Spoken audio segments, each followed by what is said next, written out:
لله رب العالمين الرحمن الرحيم مالك يوم الدين وأشهد أن لا إله إلا الله وحده لا شريك له وأشهد أن محمدا عبده ورسوله أما بعد قال الله تعالى قل يا عبادي الذين أسرفوا على أنفسهم لا تقنطوا من رحمة الله۔ معزز حاضرین، اللہ رب العالمین نے اس کائنات کا جو نظام بنایا ہے وہ نظام انسان کو کسی ایک حالت پر قائم نہیں رہنے دیتا۔ کبھی آسانی تو کبھی پریشانی، کبھی آرام تو کبھی تکلیف، کبھی دھوپ تو کبھی چھاؤں، کبھی خوشی تو کبھی غم، کبھی راحت تو کبھی دشواری۔ یہ انسانی زندگی کی شناخت ہے۔ بعض دفعہ ایسا ہوتا ہے کہ انسان پریشانیوں میں گر کر اور مصیبتوں میں الجھ کر اپنا آپا کھو دیتا ہے۔ وہ سمجھ نہیں پاتا کہ ان مشکل حالات میں کیا کیا جائے اور کون سا راستہ اپنایا جائے۔ گویا کہ شدت پریشانی میں اور تکلیف کی زیادتی میں انسان سوچنے کی، سمجھنے کی اور معاملے کو طے کرنے کی صلاحیت کھو دیتا ہے۔ اسی کو کہا جاتا ہے مایوسی۔ حالات سے مایوس ہو کر اور حالات کے جبر سے نا امید ہو کر انسان درست فیصلہ نہیں کر پاتا، صحیح سمت میں قدم نہیں اٹھا پاتا۔ اس لیے ان حالات کے لیے اللہ رب العالمین نے ہمارے لیے جو رہنمائی دی ہے، ہمیں جو ہدایات دی ہیں، ان پر اگر غور کیا جائے تو بہت سی چیزیں ہمارے سامنے واضح ہوتی ہیں۔ مثال کے طور پر اللہ رب العالمین نے ارشاد فرمایا قل یا عبادی الذین اسرفوا علی انفسہم لا تقنطوا من رحمت اللہ۔ اے نبی، آپ کہہ دیجئے کہ اے میرے وہ بندو جنہوں نے اپنے نفس پر زیادتی کیا ہے، اپنے نفس میں حد سے آگے بڑھ گئے ہیں، وہ اللہ کی رحمت سے نا امید نہ ہوں، اللہ کی رحمت سے مایوس نہ ہوں۔ کیوں؟ فإن اللہ یغفر الذنوب جميعا۔ اللہ رب العالمین تمام طرح کے گناہوں کو بخشنے والا اور معاف کرنے والا ہے۔ اس لیے حالات کی مجبوری میں پڑ کر انسان کو کبھی مایوسی کے دامن میں پناہ نہیں لینی چاہیے۔ آپ دیکھیں اللہ کے نبی صلی اللہ علیہ وسلم مکہ کی زندگی میں لوگوں کو جو دعوت دے رہے تھے، دنیاوی اعتبار سے اللہ رب العالمین نے آپ کے لیے سب سے بڑا سہارا اور سب سے بڑا ہمدردی کا ذریعہ آپ کی بیوی خدیجہ رضی اللہ تعالی عنہا کو بنایا تھا، اور پھر دوسرے نمبر پر آپ کے چچا قریش کے سردار ابو طالب کو آپ کی حمایت کے لیے کھڑا کیا تھا۔ انہی دونوں کی حمایت میں دنیاوی اعتبار سے نبی صلی اللہ علیہ وسلم دعوتی میدان میں قدم آگے بڑھا رہے تھے۔ مگر سن 10 نبوت گزرنے کے بعد، یعنی نبوت کا 10 سال کا وقفہ گزر جانے کے بعد ہوا یہ کہ ایک کے بعد دیگرے ان دونوں کا انتقال ہو گیا۔ خدیجہ رضی اللہ تعالی عنہ انتقال کر گئیں، آپ کے غمگسار چچا ابو طالب کا بھی انتقال ہو گیا۔ اب ظاہر ہے کہ مکے کی سرزمین پر آپ کا جو دنیاوی سہارا تھا، آپ کو دنیا میں دل بستگی اور تسلی دینے کا جو سامان تھا، وہ سامان ٹوٹ گیا۔ اب ایسی صورت میں ہمارے نبی صلی اللہ علیہ وسلم نے سوچا کہ چلو مکہ والے اگر میری بات نہیں مانتے، مکہ میں اگر میری دعوت گھر نہیں کرتی، تو ارد گرد کی بستیوں میں، مکے کے ارد گرد کے جو قریے اور بڑے گاؤں ہیں وہاں کا قصد کرتے ہیں۔ اس ارادے سے نبی صلی اللہ علیہ وسلم طائف گئے۔ طائف کے لوگوں کو دین کی دعوت دی، اللہ کی توحید کی طرف بلایا، مگر ان لوگوں نے آپ کے ساتھ جو بدتمیزی کی، آپ کے ساتھ جو معاندانہ رویہ اپنایا اور آپ کی دعوت کا جس طرح سے مذاق اڑایا، وہ آج بھی تاریخ میں محفوظ ہے۔ اور صرف یہی نہیں کیا بلکہ آپ کو پتھروں سے مار مار کر لہو لہان کر دیا، آپ کا مذاق اڑایا، آپ پر جملے کسے اور آپ کا استہزاء کیا، اور گاؤں کے اوباشوں اور بدماشوں کو آپ کے پیچھے لگا دیا جو آپ کا ٹھٹھا اڑانے اور آپ کا مذاق کرنے کے لیے طائف سے باہر نکل کر کے آئے، اور آپ پر جب پتھروں کی بارش ہوئی تو آپ بے ہوشی کی کیفیت میں ہو گئے، آپ بے ہوشی کا شکار ہو گئے، آپ کو پتہ نہیں چل رہا تھا کہ کس سمت آپ جا رہے ہیں۔ اسی حال میں اللہ کے نبی صلی اللہ علیہ وسلم کہتے ہیں، صحیح بخاری کی روایت میں ہے کہ جب میں قرن ثعالب میں پہنچا، مکہ اور طائف کے درمیان ایک جگہ کا نام ہے، تو مجھے ہوش آیا، میں جو بے ہوشی کی کیفیت میں تھا وہ کیفیت دور ہوئی، اور ایک فرشتہ جبریل علیہ الصلوۃ والسلام میرے پاس آئے اور سلام کیا اور کہا کہ اے محمد، اللہ نے پہاڑوں کے فرشتوں کو آپ کے پاس بھیجا ہے، آپ جو مرضی ہو اسے حکم دے سکتے ہیں، آپ جو چاہیں پہاڑ کے اس فرشتے کو حکم دے دیں۔ جبریل علیہ الصلوۃ والسلام چلے گئے، پھر پہاڑوں کا فرشتہ آپ کے پاس حاضر ہوا، آپ کو سلام کیا، آپ نے سلام کا جواب دیا،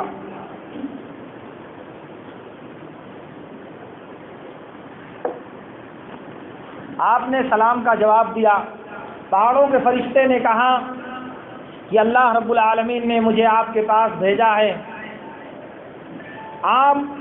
ان مکہ اور طائف والوں کے بارے میں جو حکم دینا چاہیں آپ مجھے دے دیں،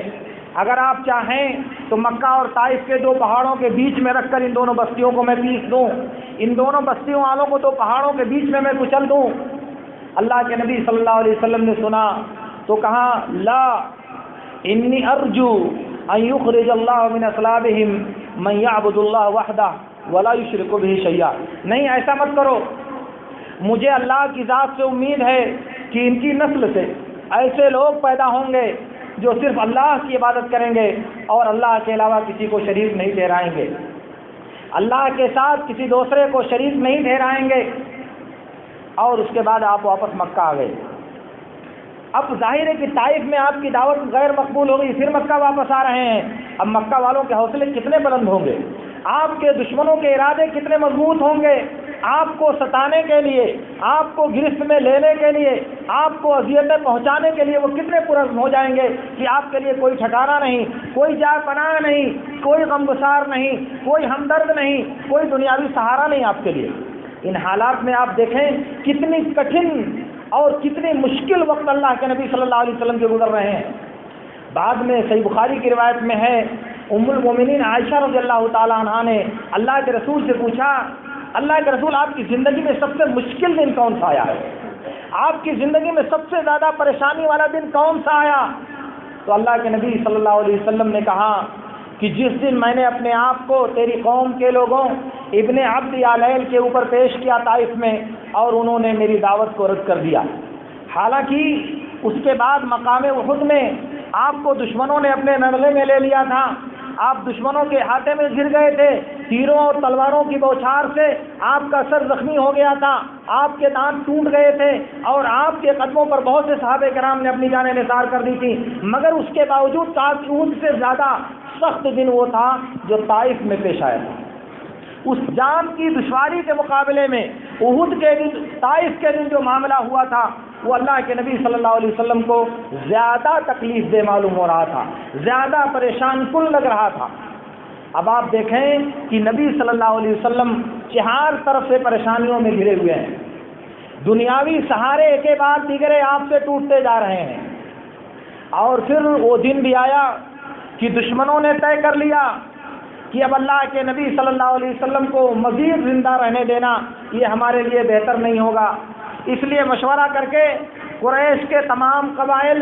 اور عرب کے تمام قبائل کے ایک ایک جوان رعنا، ایک طاقتور نوجوان کو لیا اور کہا کہ یہ محمد کے گھر کا محاصرہ کر لو، جب یہ گھر سے باہر نکلے تو سب لوگ مل کر ایک ساتھ تلوار کا وار چلاؤ تاکہ ان کے خون تمام لوگوں میں تقسیم ہو جائے اور قریش کے لوگ کسی سے بدلہ نہ لے سکیں۔ ان حالات میں انسان کا رخ، انسان کے سوچنے کا انداز کیا ہوگا میرے دوستو؟ پریشانیوں کا سمندر اور پریشانیوں کو اٹھاٹھے مارتا ہوا یہ سیلاب جو میں آپ سے عرض کر رہا ہوں، جو ہمارے نبی صلی اللہ علیہ وسلم کو پیش آیا، تو اب ظاہر ہے کہ جب نبی صلی اللہ علیہ وسلم کو ان کٹھن حالات کا سامنا کرنا پڑا تو بعد کے لوگوں کو بدرجہ اولا ان جیسے حالات سے دو چار ہونا پڑے گا۔ لیکن اللہ رب العالمین نے انسانوں کی رہنمائی کے لیے نبی صلی اللہ علیہ وسلم کی زندگی میں جو اسوہ حسنہ اور جو نمونہ رکھا ہے وہ اسی لیے ہے کہ رہتی دنیا تک آتے ہوئے انسانوں کے لیے وہ روشنی، ہدایت اور رہنمائی کا کام کرے۔ آپ سنیں، اللہ کے نبی صلی اللہ علیہ وسلم ان حالات میں جب آپ کی جان لینے کے لیے آپ کے دشمن آپ کے گھر کا محاصرہ کیے ہوئے ہیں، دنیاوی اعتبار سے آپ کے تمام سہارے ٹوٹ چکے ہیں، تو آپ کے یقین کا یہ عالم ہے کہ آپ اپنے چچا زاد بھائی علی بن ابی طالب کو اپنے بستر پر سلاتے ہیں اور کہتے ہیں کہ فلاں فلاں کی امانتیں میرے پاس رکھی ہوئی ہیں، تم انہیں واپس کر دینا اور چلے آنا، کیونکہ جب وہ بستر پر مجھے نہیں پائیں گے تو وہ جھجلا کر دوسری سمت رخ کریں گے اور تم سے چھیڑ چھاڑ نہیں کریں گے۔ اور نبی صلی اللہ علیہ وسلم اسی حال میں انہی دشمنوں کی آنکھوں کے سامنے سے نکلے اور کوئی آپ کا کچھ نہیں کر سکا۔ لیکن اس کے بعد اللہ کے نبی صلی اللہ علیہ وسلم نے جا کر کے غار ثور میں پناہ لیا۔ ادھر مکہ والوں نے جب آپ کو غائب دیکھا تو ان کے سروں سے فاختے اڑ گئے کہ اب کیا جائے۔ انہوں نے اعلان کیا کہ جو محمد اور ان کے ساتھی کو زندہ یا مردہ گرفتار کر کے لائے گا اسے 100 سرخ اونٹ انعام میں دیے جائیں گے۔ یہ اس زمانے کی بہت بڑی دولت ہے جو آج کروڑوں میں تقسیم کی جا سکتی ہے۔ لالچ میں بہت سے لوگوں نے ہاتھ پیر مارا، تلاشتے ہوئے لوگ غار ثور کے دہانے تک پہنچ گئے۔ ابو بکر صدیق رضی اللہ تعالیٰ عنہ نے دیکھا، گھبرا گئے، پریشان ہو گئے، کہا اللہ کے رسول اگر انہوں نے اپنے پیروں پر بیٹھ کر ہمیں دیکھنا چاہا تو دیکھ لیں گے، پیروں پر جھک کر اگر انہوں نے ہمیں دیکھا تو ہمیں دیکھ لیں گے۔ اللہ کے نبی صلی اللہ علیہ وسلم نے ابو بکر صدیق رضی اللہ تعالیٰ عنہ سے کہا لا تحزن ان اللہ معنا یا ابا بکر ما ظنک باثنین اللہ ثالثہما، کہا ابو بکر غمزدہ مت ہو، گھبراؤ نہیں، اللہ ہمارے ساتھ ہے۔ اے ابو بکر تمہارا کیا خیال ہے ان 2 آدمیوں کے بارے میں جن میں کا تیسرا خود اللہ رب العالمین موجود ہے؟ اسے کہا جاتا ہے اللہ پر توکل، اور اسے کہتے ہیں کہ حالات کی پریشانیوں سے تنگ آ کر انسان کو کبھی مایوسی کا دامن نہیں تھامنا چاہیے۔ جی ہاں میرے دوستو، نبی صلی اللہ علیہ وسلم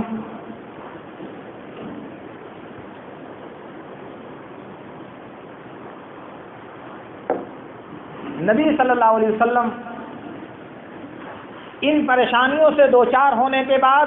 اب دشمن کی گرفت کے قریب آ چکے ہیں۔ ابو بکر صدیق رضی اللہ عنہ کا دل اچھل رہا ہے گھبراہٹ اور پریشانی میں۔ ابو بکر بعد میں کہتے ہیں مجھے اپنی جان کا ڈر نہیں تھا، مجھے محمد الرسول اللہ صلی اللہ علیہ وسلم کی فکر ستا رہی تھی۔ یار غار تھے، رفیق سفر تھے، جان قربان کرنے کے لیے تیار رہنے والے تھے، اسی لیے ڈر تھا کہ میرے محبوب کو کوئی زخم نہ پہنچ جائے، میرے محبوب کو کوئی تکلیف نہ پہنچ جائے، اس لیے غم سے، پریشانی سے، قلق اور اضطراب سے تڑپ رہے تھے، کانپ رہے تھے اور درخواست کر رہے تھے اے اللہ کے رسول اگر پیروں پر جھک کر دیکھ لیا تو یہ دشمن ہمیں دیکھ لے گا، مگر میرے نبی صلی اللہ علیہ وسلم کے توکل اور اللہ پر بھروسے کا یہ عالم تھا۔ کہا کہ لا تحزن، غمزدہ مت ہو ابو بکر، فکر مت کرو، رنجیدہ مت ہو، اللہ ہمارے ساتھ ہے۔ اللہ ہمارے ساتھ ہے تو دنیا کی کوئی طاقت ہمارا بال بیکا نہیں کر سکتی، ہمیں کوئی زخم نہیں پہنچا سکتی، ہمارے کسی بھی بدن کے کسی بھی حصے کو کوئی تکلیف نہیں کوئی پہنچا سکتا، کیونکہ اللہ رب العالمین ہمارے ساتھ ہے۔ اسی لیے کہا یا ابا بکر ما ظنک باثنین اللہ ثالثہما، ابو بکر ان 2 کے بارے میں تیرا کیا خیال ہے جن کا تیسرا اللہ رب العالمین ہے؟ تو جب اللہ رب العالمین اپنی تائید، اپنی نصرت، اپنی حمایت، اپنی توفیق اور اپنی مدد کے ساتھ مومن کے ساتھ ہو تو پھر دنیا کی کوئی طاقت اس کو کچھ نہیں بگاڑ سکتی۔ اور یہ درس دیا ہے نبی صلی اللہ علیہ وسلم کی سیرت کے اس پہلو میں کہ انسانیت کو تنگ حالات میں، مشکل واقعات میں، پریشان کن واقعات جب انسان کے ساتھ پیش آئیں تو انسان کو کبھی اللہ کی رحمت سے مایوس نہیں ہونا چاہیے، اللہ کی نصرت سے کبھی نا امید نہیں ہونا چاہیے، کیونکہ رات کی تاریکی جس قدر شدید ہوتی ہے، رات کی سیاہی جس قدر سخت ہوتی ہے، اسی کے قدر صبح کے اجالے کا یقین بھی زیادہ ہوتا ہے۔ صبح بھی اسی دمداری اور قوت کے ساتھ اللہ رب العالمین نمودار فرماتا ہے ان مع العسر یسرا، ہر سختی کے ساتھ آسانی ہے، ہر پریشانی کے ساتھ اللہ اللہ رب العالمین نے سہولت میسر کیا ہے۔ جیوں جوں پریشانیاں انسان کو گھیرتی ہیں ویسے ویسے آسانیاں انسان کے لیے نئے نئے دروازے کھول دیا کرتے ہیں۔ جی ہاں میرے دوستو، اللہ کے نبی صلی اللہ علیہ وسلم جب غار ثور سے آگے بڑھے تو سراقہ بن مالک بن جعثم اللہ کے نبی کے تعاقب میں پیچھے پہنچ گیا۔ دیکھ رہا ہے کہ سامنے میرا شکار جا رہا ہے، اگر میں نے ان کو پکڑ لیا تو 100 اونٹوں کا مالک بن جاؤں گا، لالچ میں چل رہا ہے۔ تھوڑی دور پر تھا کہ اس کے گھوڑوں کے پیر زمین میں دھس گئے، آگے نہیں بڑھ سکا۔ اس نے فال نکالی، آگے بڑھوں کہ نہیں بڑھوں؟ فال نکلا کہ نہیں، آگے نہیں بڑھنا چاہیے، پیچھے ہٹ جانا چاہیے، مگر دنیا کی لالچ ہے، مال کی رغبت ہے۔ پھر آگے بڑھا، پھر اس کے پیر زمین میں دھس گئے، آگے نہیں بڑھ سکا۔ پھر اس کے بعد فال نکالا، پھر نکلا کہ نہیں آگے مت بڑھو۔ تیسری مرتبہ پھر کوشش کیا، پھر اس کے پیر زمین میں دھس گئے۔ سراقہ پیچھے آ رہا ہے، ابو بکر نبی صلی اللہ علیہ وسلم کے ساتھ آگے جا رہے ہیں۔ ابو بکر منہ مڑ کر بار بار دیکھ رہے ہیں، مگر نبی صلی اللہ علیہ وسلم کے ایمان کا یہ عالم ہے کہ آپ پیچھے ایک بار بھی مڑ کر نہیں دیکھتے، آپ آگے جا رہے ہیں اطمینان اور سکون کے ساتھ، قرآن کی تلاوت کر رہے ہیں اور آگے بڑھ رہے ہیں۔ مگر ابو بکر صدیق رضی اللہ تعالیٰ عنہ کو اپنے رفیق اور اپنے یار کی فکر ستا رہی ہے۔ ابو بکر رضی اللہ تعالیٰ عنہ شدت محبت میں اور شدت وفاداری میں سخت پریشان ہیں کہ سراقہ جلدی کہیں ہمیں پکڑ نہ لے، سراقہ کہیں ہمیں گرفتار نہ کر لے، سراقہ کہیں ہمیں اپنی تیر اور تلوار کا نشانہ نہ بنا لے۔ گھبرائے ہوئے ہیں ابو بکر صدیق رضی اللہ تعالیٰ عنہ، اللہ کے رسول سے کہہ رہے ہیں کہ اللہ کے رسول سراقہ آ گیا، کان میں بتا رہے ہیں کہ اللہ کے رسول سراقہ ہمارے پیچھے آ گیا، مگر اللہ کے رسول کہہ رہے ہیں یا ابا بکر ما ظنک باثنین اللہ ثالثہما۔ ابو بکر گھبرا کیوں رہے ہو؟ ہم دونوں میں سے تیسرا اللہ رب العالمین ہمارے ساتھ ہے۔ اور پھر اس کے بعد معاملہ یہیں پر ختم نہیں ہوا، ذرا آپ سنیے اپنے دل کو حاضر کر کے اور دل پہ پتھر رکھ کر آپ اس کو یاد کر لیجئے کہ جب سراقہ کو پتہ چل گیا کہ اب میں آگے نہیں بڑھ سکتا، محمد الرسول اللہ صلی اللہ علیہ وسلم کو اپنی گرفت میں نہیں لے سکتا، تو اس نے امان طلب کیا کہ میری جان کی بخشش کر دی جائے، مجھے اپنی جان کی امان دی جائے۔ تو اس وقت ابو بکر کے غلام عامر بن فہیرہ آپ کے ساتھ تھے،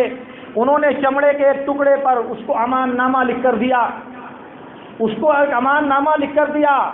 اور اللہ کے نبی صلی اللہ علیہ وسلم نے اس وقت فرمایا تھا، صحیح بخاری کی حالت میں ہے، صحیح بخاری کی روایت میں ہے، سراقہ تمہارا اس وقت کیا حال ہوگا جب کسریٰ کے کنگن تمہارے ہاتھ میں پہنائے جائیں گے،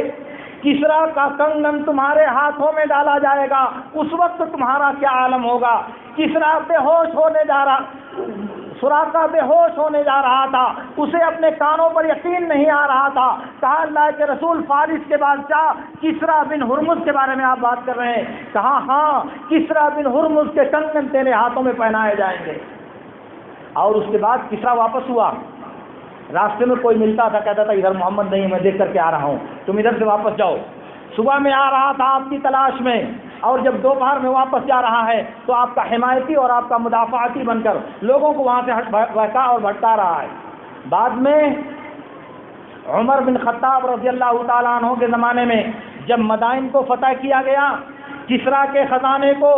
سعد بن ابی وقاص رضی اللہ تعالیٰ عنہ نے مدائن سے لاد کر مدینے کی سرزمین پر مسلمانوں کی دارالخلافہ مدینے میں بھیجا، تو عمر بن خطاب رضی اللہ تعالیٰ عنہ نے میرے نبی صلی اللہ علیہ وسلم کی پیشین گوئی کو پورا کرنے کے لیے سراقہ بن مالک کو طلب کیا، اور کسریٰ کے سونے کے وہ کنگن سراقہ بن مالک کے ہاتھوں میں پہنا دیے۔ تاریخ نے وہ دور دیکھا، آسمان نے وہ دور دیکھا، تاریخ اور زمین کے تمام ذرات نے اس واقعے کا مشاہدہ کیا، ساری دنیا اشکبار، سارے ذرات اشکبار کہ اللہ کے نبی صلی اللہ علیہ وسلم کا بیان کیا ہوا کوئی کلام کبھی غلط نہیں ہو سکتا، آپ کا فرمایا ہوا کوئی ارشاد کبھی غلط نہیں ہو سکتا۔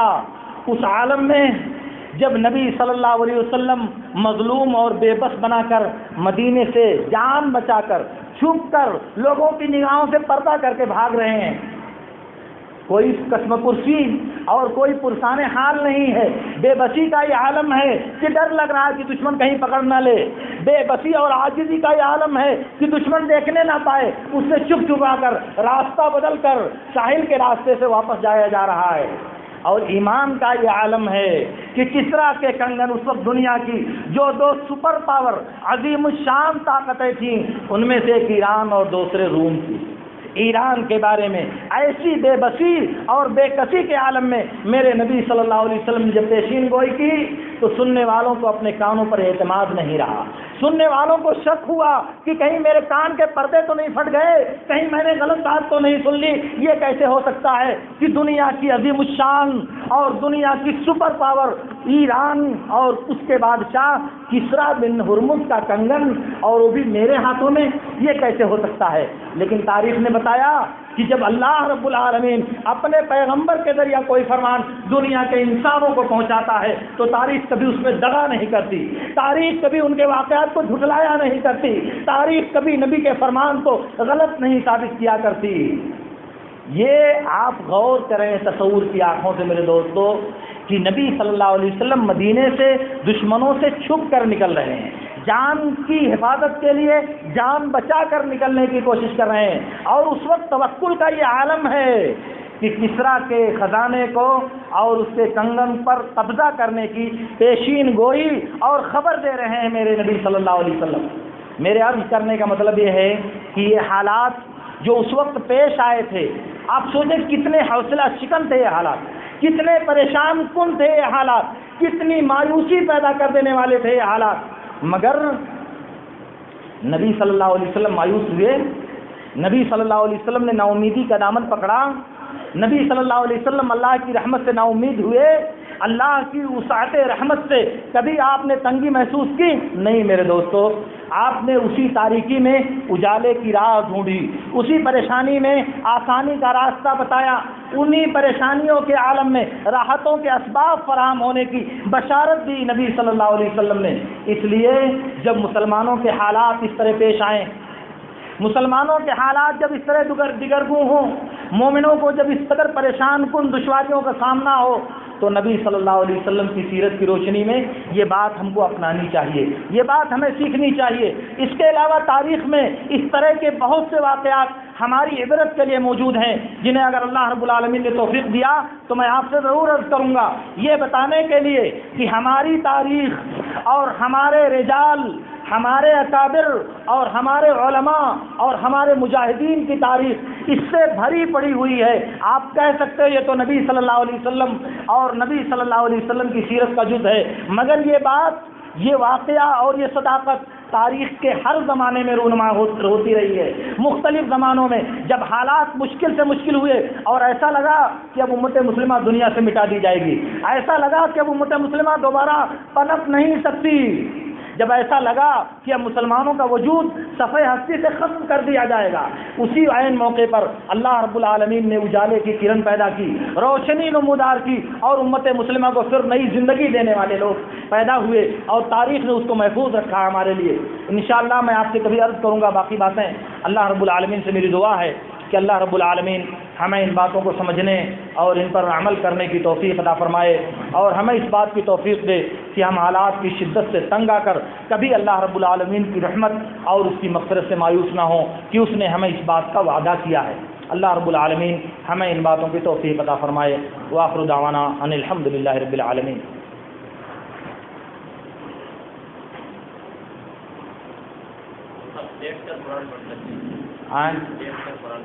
جی ہاں، پڑھ سکتے ہیں۔ اللہ رب العالمین نے کہا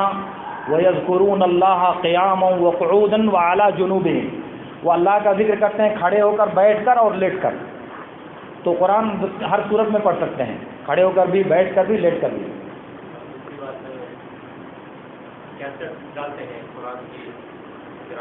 جی جی، اگر قرآن کی کیسٹ آپ نے لگائی ہے اور آپ نہیں سن رہے ہیں تو ایسی صورت میں قرآن کو نہیں چلانا چاہیے۔ یہ اس کے احترام کے خلاف ہے کہ قرآن چل رہا ہو اور آپ دوسرے کاموں میں مشغول ہوں، اس کو سن نہ رہے ہوں، یہ قرآن کی بے حرمتی ہے، اس لیے اس کو نہیں چلانا چاہیے۔